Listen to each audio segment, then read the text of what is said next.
Hi everyone, welcome to another video. I probably should not be doing this video right now, seeing as I'm not really feeling 100%. Like, a lot of it I can't even hear. My ears are so backed up I can barely hear what I'm saying. I'm hoping that I'm actually talking right and yeah. Okay, this is the only day I could do this video, so I have to do it now or I'd never get it done. Welcome to my first ever mid wrap-up.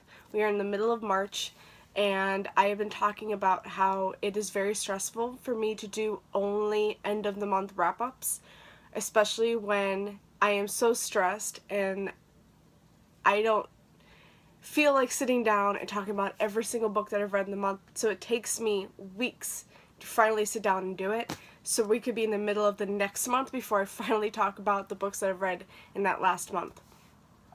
It can get really hard, especially like in February where I read 20 books and I had to remember everything about all 20, and it can get very stressful and very hard. And so I've decided that I'm going to split up my wrap-ups, make one mid wrap-up and one end of the month wrap-up. So this is what we're doing today. Okay, so I only read 3 books or 3 books so far. So let's talk about those. I haven't really been reading. I've been in a kind of a slump. We'll talk more about that in the end of the month, where I talk about everything else that I've done as well as the books, and because that has something to do with it. So yeah, I've just been in kind of a slump, so I really haven't been reading or finishing a lot of books. So I've only got 3 to talk about, so that's good. Rebel of the Sands by Elman Hamilton. This is one of the 12 to read in 2018, and I did not think I would like this. I literally have had this on my shelves ever since it came out, so I think about, 2 years? And I liked it. I enjoyed it. This is about our main character, Amani, who is a gunslinger, and she has perfect aim. She never misses. And she lives in this town called Dustwalk. And she's been wanting to get away for some time. And then she hears that her uncle is looking for another wife, and she will be the one that he chooses, because she is so far unwed and she has no prospects. And upon hearing this, she wants to get out even more. She wants to run away that night. She meets Jin. He is a foreigner. And he is her ticket out of town. She's like, take me with you. And that's how they get out of Dustwalk. It's really not how that goes, but it's the best I can do without spoiling anything. There are mythical beasts in this, which I really enjoyed. Of course, this is an entire desert nation, so everything is desert, which I found kind of different from all of my other reads. I really enjoyed Amani and Jin. I thought the romance seemed kind of quick for me. I wouldn't necessarily call it insta-love, but it just felt really fast. Towards the end, I was in. I really enjoyed the relationship towards the end, but I just felt like everything was kind of moving fast between them. And then there are some other things that happen, of course, through it that were just like, okay, here we go. There is a rebel prince in this. The Sultan is just awful, and he's got like so many sons. He's got like what, like 18 sons, and one of them, long way, so like 16 or 17, wants the throne. And he just thinks he can make the nation a lot better. Yeah. I had a theory throughout this book that wasn't necessarily right, but I was really happy that I wasn't right, because I just felt like it would have been really cliched if I was. So that was good. I was really happy that I wasn't right about that. So all in all, I gave this 4 stars. I really enjoyed it. I really liked the main character, and I really liked the romance towards the end. In the beginning, it was like, okay, this is a little too fast, but I did enjoy it. Then I finally picked up Warcross by Marie Lu. This is one that I was trying to read in January and never got to it. So yeah, this one is about our main character, Amika, and she's a bounty hunter. And so she hacks into this like huge virtual reality game called Warcross, and she hacks into it so she can hunt her bounties. Everybody's playing Warcross, everybody. So she hacks into it to hunt for them. She gets caught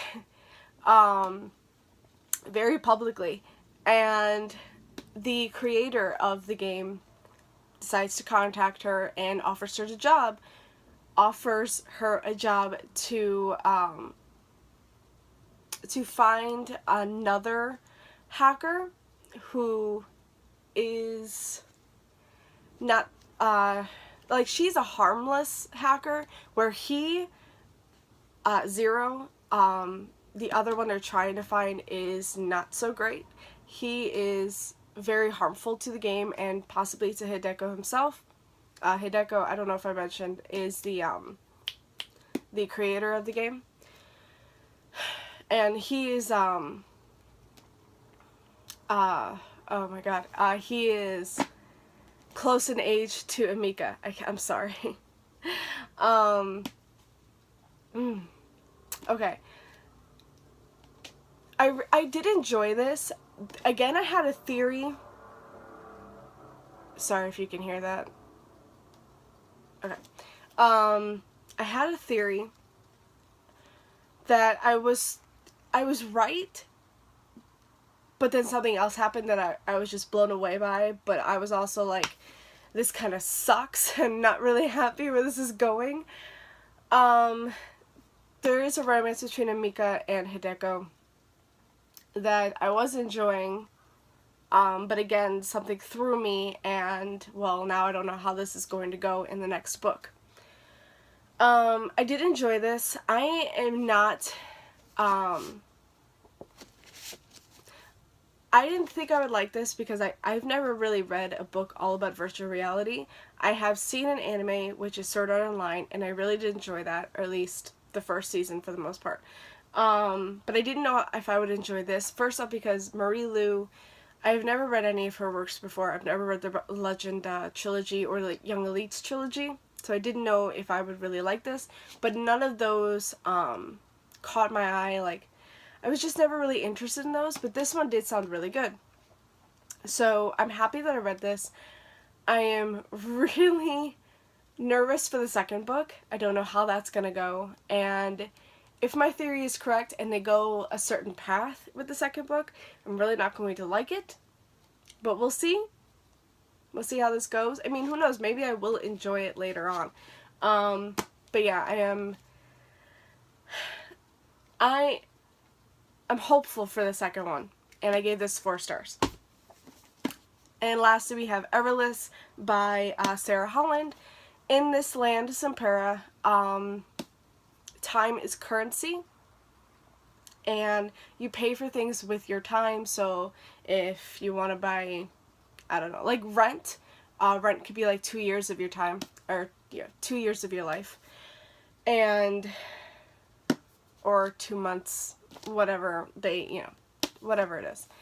Oh my god, so let's see. In the beginning, or not in the beginning. Okay, so we follow Jules, our main character, and years ago in her past, she and her father lived at the Everlists estate. They were like servants in the estate, and something happened and they had to run away, and they just ran to like a nearby town, and they've been living there kind of peacefully until fast forward like years later. I think she's like 17 now. I want to say I want to say it's only been 10 years, so she was like 7 or something when they ran away. So, fast forward 10 years, and Jules' father is really, really sick. He he still has to pay like rent and things with his time, and she is very, very afraid of him doing that because he could die at any second. And she can't pay for it because she's still too young to do that. I think you have to be 18 before they can finally take time away from you. So Jules finds out that the Everlists estate, where her and her father lived,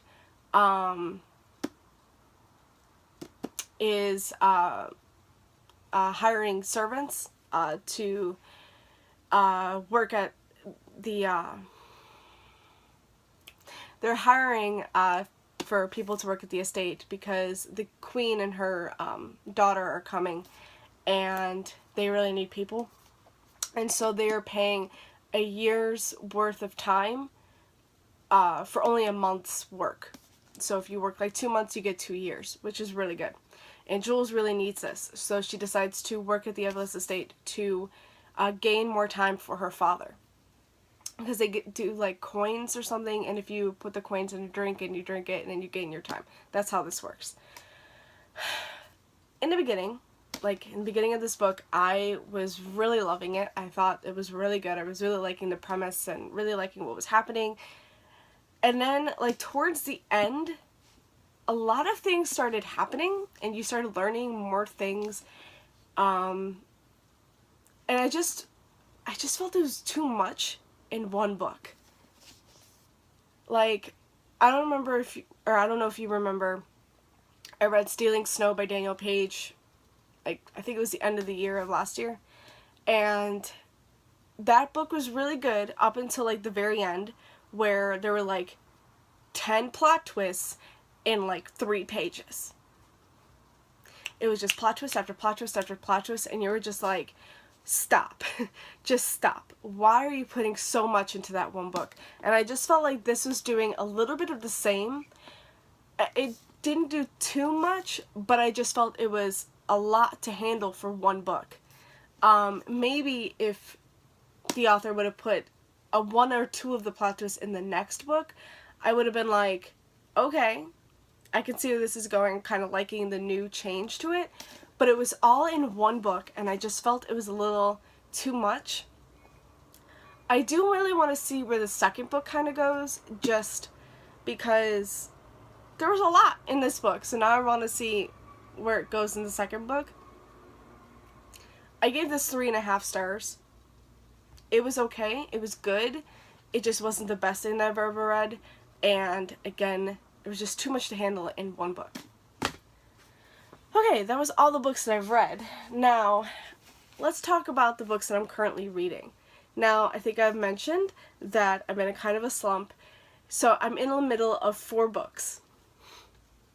I just picked all of these up because I've been really wanting to read something, and, well, these were all ones that I was wanting to read, but I can't find myself to keep continuing.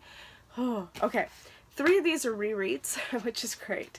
2 of these are movies that are coming out this month. 1 is already out, and 1 is coming out very, very soon. And, yeah. Oh, one of these, the sequel, or not the sequel, but the last book just came out. Alright, let's go. First up, I have A Wrinkle in Time by Madeleine L'Engle.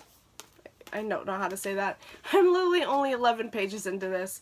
I started picking it up because I really want to see the movie, and I want to read this before I go see the movie, but then I was really tired at the time when I picked it up, so I just passed out, and I didn't continue after that. I want to.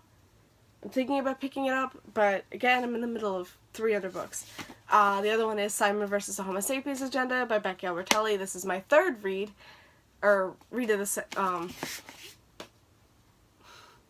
This is my 3rd time reading this. That's what I'm trying to say. And I just got my best friend to pick it up, and so we've decided we're going to read 5 chapters a day. So that's where I'm at. I'm 200 pages into this.